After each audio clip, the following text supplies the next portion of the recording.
Hey Thrivers, Heather here. I was just over in our relationship reboot group, so if you saw me over there, hello again. But I just really felt impressed to share a little bit about what I've been learning the last few days after we've moved here to our new home in beautiful Colorado countryside. It is just absolutely gorgeous. You can see we've got this huge open meadow behind us. Really grateful to be here. And the last few days, for whatever reason, I got the inspiration from my daughter that we should plant a garden in this little tiny patch over here. I'm going to show you. And this is a little tiny patch. It's not huge. Little tiny garden patch. So we planted some squash and some carrots and some flowers and pumpkins. I really hope we get a pumpkin. But I'm not a gardener. But as I was doing this, we had to pull out a large amount of weeds to clear the space to make room. It's really bright over here. I'm gonna go this way. To make room for this garden. And in our backyard over here, we have a little bit of grass. Hey Maurice, good to see you. And along the fence back here, there were tons and tons of weeds. Where those rocks are, and over here you can see. And I have been feeling kind of sick from being pregnant with baby number 8, and so I was like, maybe I'll just hire some yard people to come take care of these weeds for me, because I really don't want to have to deal with it. However, I do want a nice yard. Well, I decided instead of that it would be a great learning experience for my kids, get, all of my 6 older kids involved and have them help me pull some weeds. So every single morning, the last few mornings, we've been coming out here and pulling weeds every single morning. Now, my 9-year-old, Joseph, has not been very happy about this. And today he and I were finishing up the last patch of weeds. And he was saying, Mom, why do we have to do this? Why do we care? These weeds, I don't care about them. I don't care. They're fine to me, And I was like, I get that. I remember being a kid and hating weeding and all those things. Hey, Caitlin. Hey, Chris. Hey, Kim. But I was trying to teach him about, this is our home, we want it to be nice, all these things. And then I was thinking about Earl Nightingale and what he talks about, that our minds are like a plot of ground, a beautiful soil, good, solid ground to plant on. And imagine that you have 2 seeds. One is wheat and the other is nightshade, a deadly poison. And you plant both into the ground and you water them and you nurture them, what will happen? See, the ground doesn't care what we plant in it. It will equally yield the wheat as well as the nightshade. And so what are we planting into the gardens of our minds? Are we planting toxicity, negativity?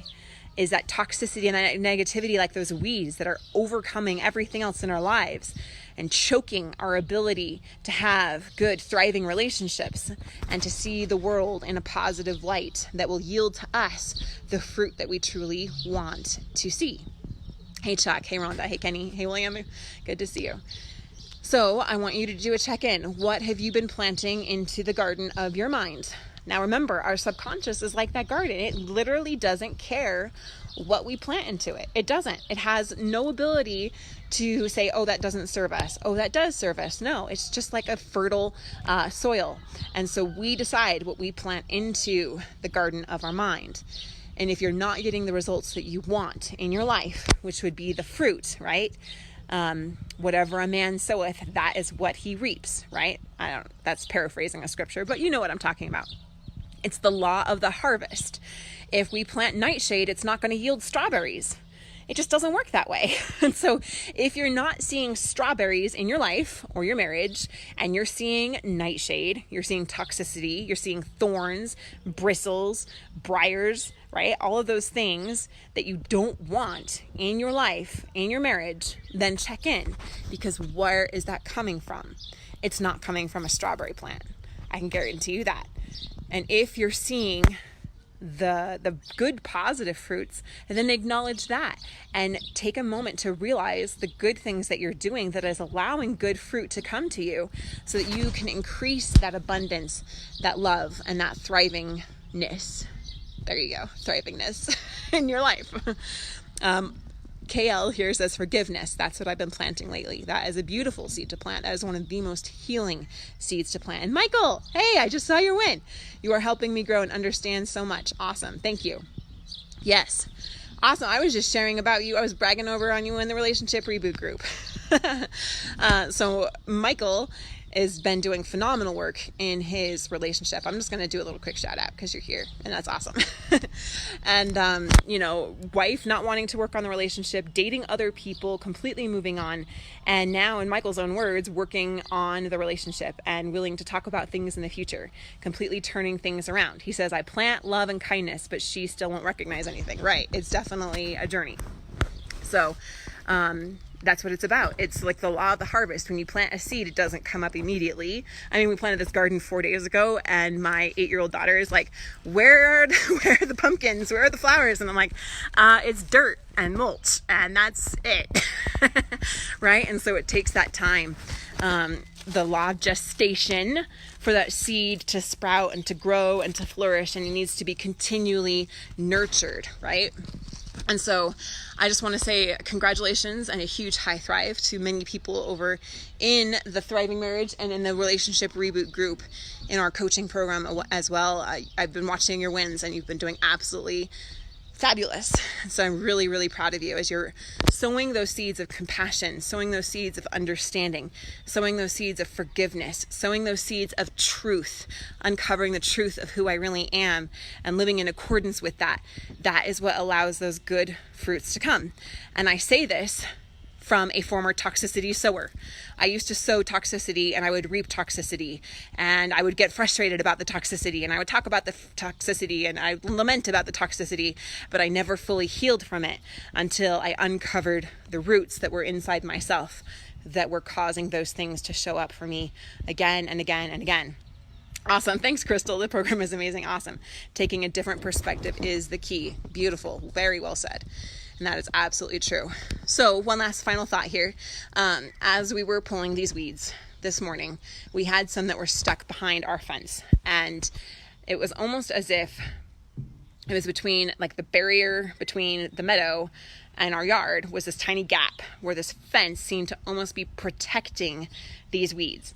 And they were hard to get out. I felt like I was at war with these weeds. And I was thinking about how in my life and in so many of the people I talk with, it's almost as if there is a deeper part of ourselves that is like that fence that is protecting the weeds, that is protecting the toxicity.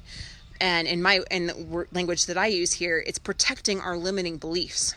It showed up in some way to try to serve us, to say, I still need this, or I can't let this go, or it's too scary, or I don't know how, or I'm not ready yet, or whatever it is. And we maybe feel like I've lived this way my whole life, and so it's just who I am. And the truth is that that's not who we are at all. The truth is that that's a protection that showed up for us, just like that fence, like protecting those weeds, like not letting me at them, to keep us safe in some way, that we've developed that over time. And it's our subconscious's way of saying, this is what we need to do to feel safe, or this is what I need to do to feel in control. This is what I need to do to feel like there's a buffer between me and more pain, or there's a buffer between me and failure. And so we create these fences that protect those weeds and protect that toxicity. And it doesn't serve us in the long term. It definitely, our mind has done it for a reason, but it's okay to learn how to let it go and to replace that with a belief and a plant that serves us, right? That allows a beautiful plant to grow and to thrive and to take its place and to truly serve us. And that is the journey that I have undergone personally. And it's why we're so hungry to be able to help others that are just like you, that are, maybe stuck in pain, or maybe not even willing to, like, wanting to know that it's there. Like, I remember, there's even times still where I'm like, I know that ugliness is there inside me still, but I don't really want to deal with it. I'm not really going to think about it. I'm fine, right? But then the same negative results keep showing up. And if that's what's going on, then it's time to take a look at what's the root of it all. And so that we can remove that and solve our problems at the roof.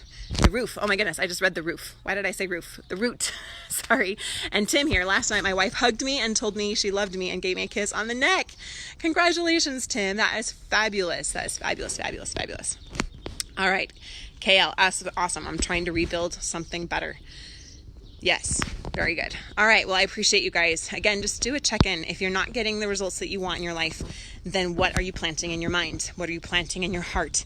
And what are you planting in your marriage? Is it a good seed? If it is, then continue to nourish it and have the patience of the law of gestation, the law of the harvest. And if you aren't getting the good results, then what might be that nightshade, that seed, that toxicity that you've been planting, so that you can remove it and have something more healing and beautiful take its place. Appreciate you all, and we'll talk to you soon.